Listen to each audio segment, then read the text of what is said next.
Bonjour à vous, je suis Gladys, bienvenue dans cette nouvelle vidéo. Aujourd'hui, je vais vous parler de mon retour d'expérience de stage en CNV. CNV voulant dire communication non violente. Alors pour établir le contexte, j'ai eu connaissance de cette technique autour des années 2004 par le livre de Thomas d'Ansembourg que ma sœur aînée m'avait prêté.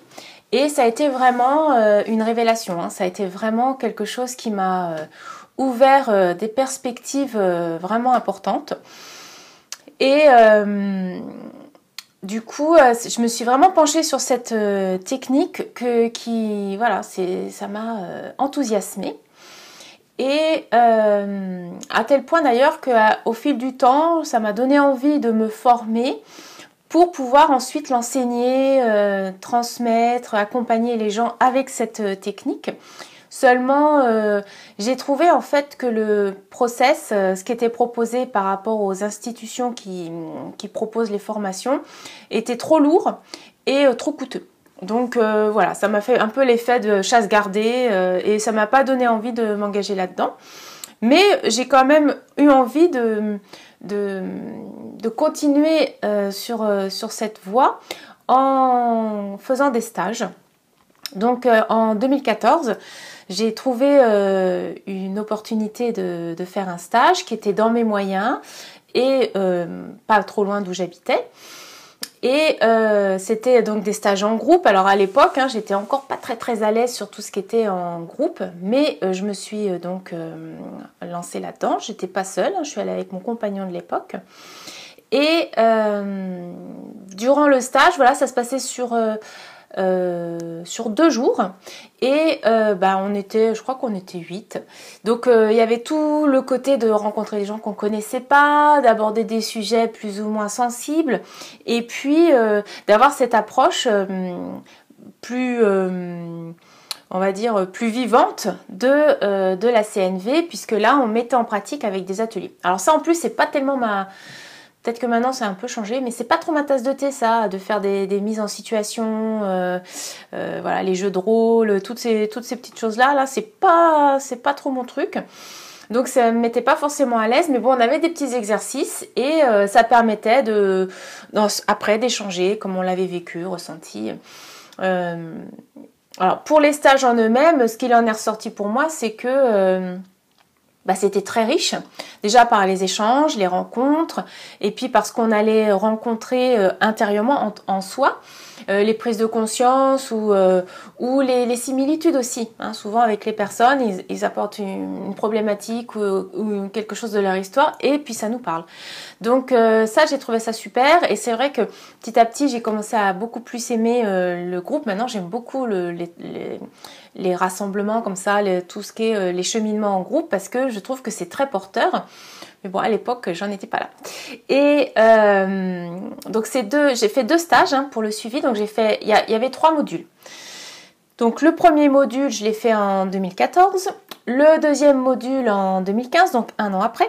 Et je m'étais inscrite pour le 3e module au printemps, 6 mois après le 2e module. Sauf qu'il s'est trouvé que mon grand-père est décédé pile sur la période où j'étais inscrite. Et la personne a accepté de reporter mon inscription 6 mois plus tard sur la fois d'après qu'elle faisait ce même module 3. Et il se trouve que c'est la date que ma sœur a choisie pour se marier. Donc, voilà, il y avait un message là qui disait c'est pas le moment. Donc, finalement, j'ai pas fait le 3e module. Là, il y a quelques temps, hein, il y a 1 an ou 2, j'y ai songé, j'y ai pensé de clore en quelque sorte ce process là du module 1, module 2, module 3. Et puis ça s'est pas trouvé au niveau des dates, au niveau des disponibilités. Et aujourd'hui, en fait, je me dis en fait c'est que c'est pas nécessaire. J'ai avancé par d'autres biais. Et voilà, faire ce module, peut-être ça se représentera et ce sera fluide, peut-être ça se représentera jamais parce que j'en ai plus autant besoin. l'idée aussi, c'est que quand on faisait un module, on pouvait être un peu, poser comme transmettrice pour des nouveaux, on va dire. Donc j'aurais pu commencer à transmettre si ça m'avait plu, mais finalement, voilà, je me sentais pas assez mûre sur la question.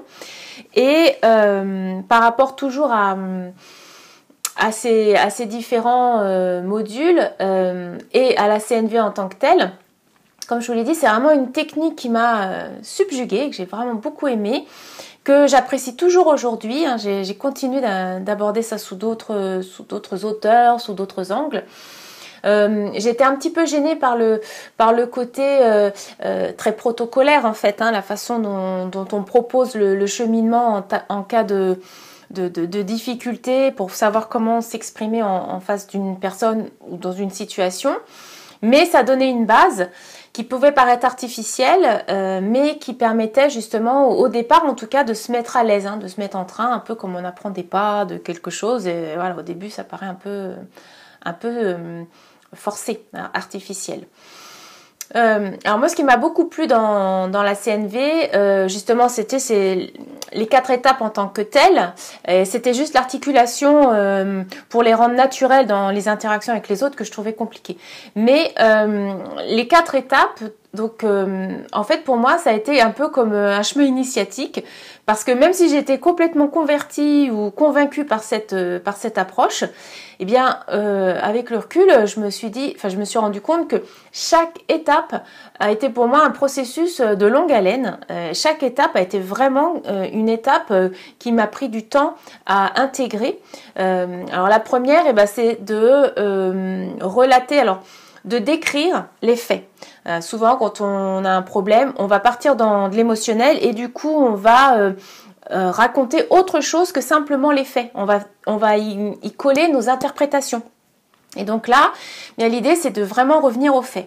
Ça m'a énormément aidé dans mon cheminement, de revenir aux faits et de pas se laisser embarquer par l'émotionnel, de pas se laisser embarquer par l'interprétation, même si parfois on voit pas qu'on est en train d'interpréter. Hein. Ça, c'est vraiment tellement subtil. Mais de revenir aux faits et de faire un maximum d'être dans le factuel, ça m'a déjà beaucoup aidé. Soit pour moi, soit aussi pour se faire clarifier les choses avec un interlocuteur. Et ça a été un premier cheminement qui m'a aidé aussi à réfléchir aux responsabilités. C'est quoi de ma responsabilité, c'est quoi de la responsabilité de l'autre. Voilà, ça m'a permis de faire un cheminement par rapport à ça, en remettant les faits à leur juste place. La deuxième étape, c'est de nommer ses émotions ou ses sentiments par rapport à ce qu'on vient d'énoncer. Alors là, gros challenge, parce que déjà, il fallait étoffer le vocabulaire en allant à la rencontre des subtilités des émotions ou des ressentis. Et puis pour moi, ce qui était difficile, c'était de reconnaître que j'avais été touchée. Et donc de montrer une vulnérabilité en disant là où j'avais été touchée et comment j'avais été touchée. Et ça a été vraiment un très très long process. Hein. Ça, c'était vraiment une très grosse protection que j'avais. Et j'avais vraiment développé une sorte de masque impassible. Hein, ça me faisait rien, alors qu'en fait, à l'intérieur, j'absorbais tout et que ça devenait bouillonnant. D'ailleurs avec le recul, maintenant que j'ai pas mal cheminé, je me demande des fois comment j'ai fait, parce que c'est vrai qu'en réalité je vis les choses vraiment très très intensément, et donc je le comprends par ce que je vous ai expliqué aussi, le côté de me j'ai oublié le mot, de me dissocier. C'est ça en fait, ça m'a permis de me couper, et en me coupant de plus être au contact avec ça, sinon c'était trop intense. Bref, donc ça c'est une aparté. Donc nommer ses émotions, donc déjà de les reconnaître pour soi, hein, de se dire là je ressens de la colère, ou je me sens triste, ou voilà, déjà pour moi de me rendre compte qu'il y avait une émotion et c'était laquelle. Mais ensuite d'imaginer, puisque c'est ça le process aussi, hein, de préparer un peu de se préparer pour aller voir l'autre, s'il y a quelqu'un d'autre dans la situation, pour lui exposer tout ça, en posant les faits et puis en suivant les 4 étapes. Et donc le côté d'imaginer dire à l'autre ce qui était touché et comment j'étais touchée, ça a été vraiment une grosse résistance à dépasser. Ça m'a pris vraiment beaucoup de temps. La troisième étape, c'est de nommer ses besoins par rapport à l'émotion et par rapport au fait. Et donc d'expliquer c'est quoi le besoin que l'on a et qui explique qu'on a cette émotion qui a été déclenchée. Donc ça a été très révélateur pour moi parce que de comprendre que, bien en fait, il y avait un besoin et que s'il y avait un besoin, et ben en fait on pouvait y répondre. Et donc si on pouvait y répondre, et ben on pouvait trouver une solution au problème ou à cette crise émotionnelle ou cette décharge qu'on avait tout d'un coup à partir du moment où on avait trouvé c'était quoi le besoin et qu'on trouvait une stratégie juste pour pouvoir y répondre. Donc ça aussi gros chemin. Déjà pour savoir c'est quoi le besoin. Et honnêtement là j'ai mis vraiment beaucoup de temps à comprendre. Par exemple on peut être en colère, ben ouais mais bon c'est quoi être en colère quoi. Alors on va trouver des interprétations, c'est qu'on a enfreint, quelqu'un a dépassé ses limites, enfin est venu à envahir notre territoire par exemple ou à piétiner une de nos valeurs. Donc voilà ça peut être ok là-dessus. Mais du coup, bien cibler le besoin, honnêtement, j'ai vraiment mis du temps. Mais au moins, l'avantage aussi avec cette approche, c'est que j'avais une liste de besoins primordiaux et que ça m'a permis déjà de me familiariser avec eux et de voir ceux qui résonnaient plus quand je les lisais ou quand j'essayais de voir un peu ce qui se passait. Donc ça permet de se réimmerger dans certaines connaissances ou mettre des mots sur ce qui se passe ou mettre de la lumière, de la conscience sur ce qui peut être en jeu. Il me semble que ce qui m'a pas mal aidé, je vous en reparlerai certainement dans une vidéo, c'est de passer par la case Byron Katie avec le travail, qui est la façon dont elle appelle son approche. Parce que elle a toute une façon d'aborder une problématique émotionnelle et relationnelle. Et on est sur un besoin, par exemple, j'ai besoin qu'un tel fasse ceci, cela, j'ai besoin qu'il... Et en écrivant ces phrases, en fait, j'arrivais à des besoins plus facilement, j'arrivais mieux à comprendre ou à mettre des mots sur mes besoins que en y réfléchissant comme ça, en étant au contact avec la situation, mais avec la technique de la CNV pure. Donc c'est vrai que moi, le passage par Byron Katie, ça m'a aidé à me sentir plus juste. J'ai déjà fait l'exercice, par exemple, en ayant une situation et de suivre le protocole CNV. Et puis la même situation, la voir avec le protocole du travail de Byron Katie. Et clairement, par ce processus-là, j'ai senti que mes besoins étaient beaucoup mieux ciblés. J'arrivais plus facilement à cibler mes besoins touchés par rapport à la situation. Quatrième étape, une fois qu'on a tout ça, c'est de formuler une demande. Oh là là, donc formuler une demande qui soit claire, qui soit temporelle, ça veut dire qu'il soit limité dans le temps. Enfin voilà, c'est pas une demande dans l'absolu. Voilà, elle est circonscrite à une période. Et alors j'ai oublié qui soit Et donc la difficulté pour moi déjà, c'était de savoir c'est quoi la demande. Parce qu'en fait, ce que j'ai compris, c'est que souvent, quand on est dans la plainte, ou quand on est dans la blessure, dans la souffrance, voilà, on est donc dans la plainte. Et quand on est dans la plainte, on se plaint. Ça veut dire, on dit oui, voilà, il s'est passé ça. Et même en faisant les 3 premiers, c'est déjà très éclairant. Quand on a trouvé souvent, quand on a trouvé l'émotion et le besoin qui est en jeu, parfois ça suffit à apaiser. Ça déballonne tout et c'est très efficace, mais parfois ça suffit pas.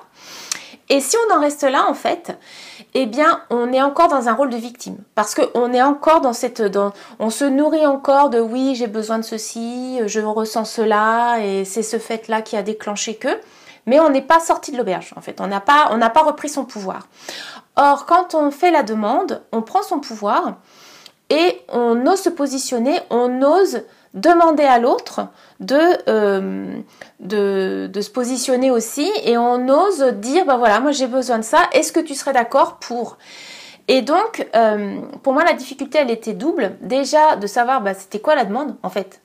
Ok, j'ai ce problème là, ça me convient pas, j'ai compris que c'était tel besoin, Mais en fait, qu'est-ce que je peux demander à l'autre qui correspond à ça et qui serait vraiment une résolution autant que possible gagnant-gagnant. Alors ça déjà, je me suis rendu compte que parfois la demande elle n'était pas évidente. Et puis la deuxième difficulté, pour moi en tout cas, c'était que comme c'est une demande, eh bien ça veut dire qu'on laisse la liberté, le libre arbitre à l'autre et que l'autre a le droit de dire oui et de dire non. C'est une logique. Si on fait une demande, est-ce que tu veux ceci ou est-ce que tu es d'accord pour ? Et bien si on veut que ce soit un vrai échange, ça veut dire que chacun est libre. Donc moi je viens voilà, dans ma souveraineté, ce qui est un terme qu'on utilise beaucoup actuellement. Et bien l'autre il est dans sa souveraineté, donc il a le droit de dire oui ou de dire non. Donc l'idée c'est de retrouver un point de rencontre et au moins d'être dans un dialogue. Et honnêtement, pour moi c'était tellement compliqué de faire toutes ces étapes et d'avoir le courage, d'avoir la force de faire une demande et d'être vraiment, pour moi, ce que je comprends aujourd'hui comme étant dans une vulnérabilité complète. C'est comme ça que je le vivais en tout cas. Je vivais pas comme je suis dans mon pouvoir, je me positionne et je demande à l'autre s'il veut bien être coopératif. Je le vivais comme je suis en train de dire que je suis touchée, que j'ai un besoin qui a besoin d'être assouvi, on va dire, et je demande à l'autre s'il veut bien m'aider. Et ce cheminement-là était tellement long et difficile pour moi que accepter que l'autre puisse dire non, après tous les pas que j'avais fait pour pouvoir lui dire ça, c'était vraiment, je trouve pas le terme, mais c'était vraiment très très difficile pour moi. C'était insurmontable. Voilà. Pendant longtemps, ça a été insurmontable que la personne puisse me répondre non. Parce que j'avais l'impression que c'était comme si je m'étais ouverte, voilà, j'avais ouvert mon cœur et j'avais dit ce que j'avais sur le cœur et que l'autre, il me renvoyait dans mes 18 mètres, voilà, qui me fermait la porte au nez ou qui me donnait un coup là où c'était plus sensible, alors que c'est pas du tout le cas en fait. Mais moi j'en étais là en fait, dans cette sensibilité. Quand on a réussi, et c'est le chemin que je fais, donc à désamorcer, à guérir, à penser, à mieux connaître ses blessures et à les avoir plus désactivées, ben après ça c'est plus facile à mettre en place, dans le sens où moi en tout cas quand je suis dans un dialogue et dans ce genre de problème, ben, c'est très important que les deux comptent. Et ça veut dire que c'est pas seulement moi avec mon problème et mon besoin qui doit, voilà, j'ai cette pression-là interne, mais c'est pas à l'autre d'y répondre absolument. Et il a pas ce devoir. Et l'autre, bah, si c'était l'autre qui venait avec sa problématique, moi j'ai envie d'avoir ma liberté et pas me sentir culpabilisée par exemple ou obligée de réparer quelque chose dont je suis pas nécessairement responsable. Il y a les faits, mais ce que l'autre vit par rapport à ça, ça appartient à l'autre. Mais je peux l'aider parce que la relation m'intéresse, parce que le fait que le lien soit sain, perdure et que la relation soit sereine ou même complice, c'est important pour moi. Donc je peux y mettre cette énergie-là. Et donc ça, c'est tout un cheminement vers lequel j'arrive depuis peu en fait, hein, mais aussi parce que ça dépend et de soi et de l'interlocuteur. En tout cas, en ce qui me concerne, je trouve que là où j'en suis dans mon cheminement, avoir un interlocuteur qui soit réceptif un minimum et qui soit dans une démarche d'ouverture et de dialogue, ça m'aide. Je ne suis pas encore assez solide, on va dire. Je me sens pas assez solide intérieurement pour pouvoir assumer de faire cette démarche avec quelqu'un qui serait vraiment dans une fermeture. Donc voilà, il y a encore du chemin. Ça fait 15, 16, 17 ans. Je calcule là même plus que ça. 18 ans, on va dire que j'ai eu le premier contact avec la CNV. Et voilà, depuis tout ce temps-là, je continue de processer par rapport à bien me positionner et réussir à dire quelque chose qui soit aussi désémotionné que possible, ou en tout cas avec des émotions que je prends à ma charge, que j'assume, que je fais pas porter à l'autre, et où je vais jusqu'au bout en disant voilà ce qui est possible. En fait, quelque part, c'est un peu comme quand on a fait une bévue, la façon saine de réagir, c'est de demander comment je peux réparer. souvent les gens ils vont payer ou voilà, on a envie de réparer. Si c'est important pour soi, on a envie de réparer parce que si on n'a pas fait ça volontairement, si on n'est pas malveillant de nature, eh bien on ne veut pas laisser, enfin voilà, c'était pas volontaire, donc on a envie de réparer et de faire que la personne elle reste pas avec ce problème qui s'est présenté. Donc ça c'est la même chose au niveau du relationnel. Donc pour la CNV, je pense que maintenant ça commence à être de plus en plus connu. Ça vaut vraiment la peine, hein, c'est vraiment presque une hygiène de vie. Ça vaut vraiment la peine de s'y intéresser. Et si vous avez l'occasion de faire des stages, vraiment je vous encourage à en faire.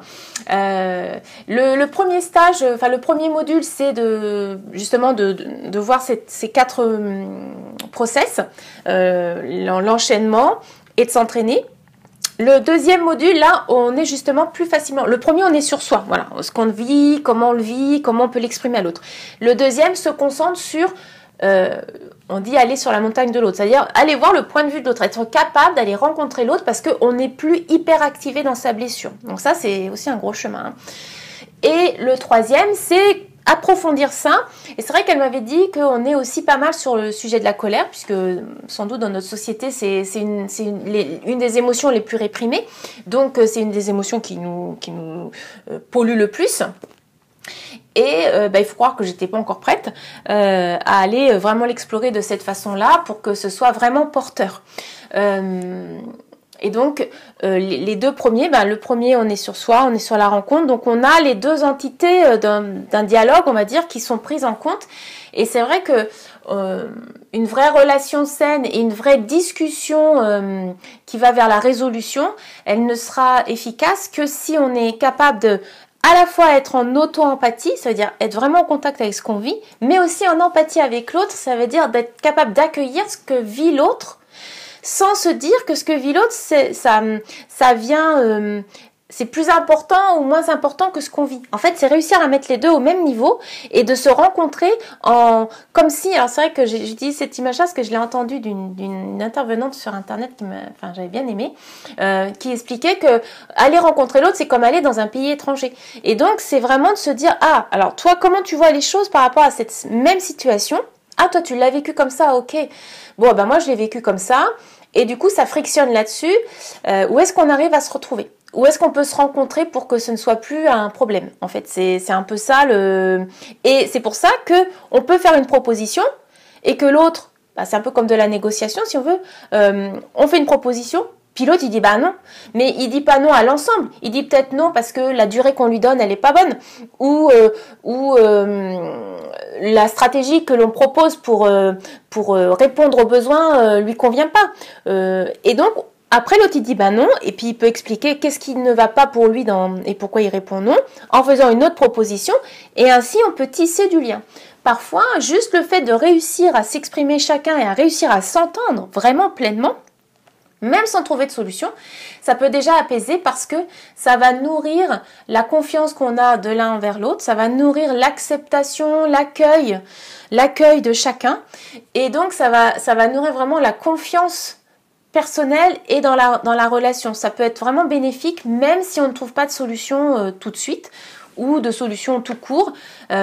Si on ne va pas entamer et attaquer d'autres sphères de la relation et qu'on reste vraiment sur les faits et qu'on se dit bon là il y a un souci mais c'est sur ce fait là et on sait que c'est ça qui est en jeu, si on arrive à faire tout ce job de se rencontrer soi et rencontrer l'autre, on arrive à circonscrire et de faire que ça n'envahisse pas vraiment le champ de la relation dans son ensemble.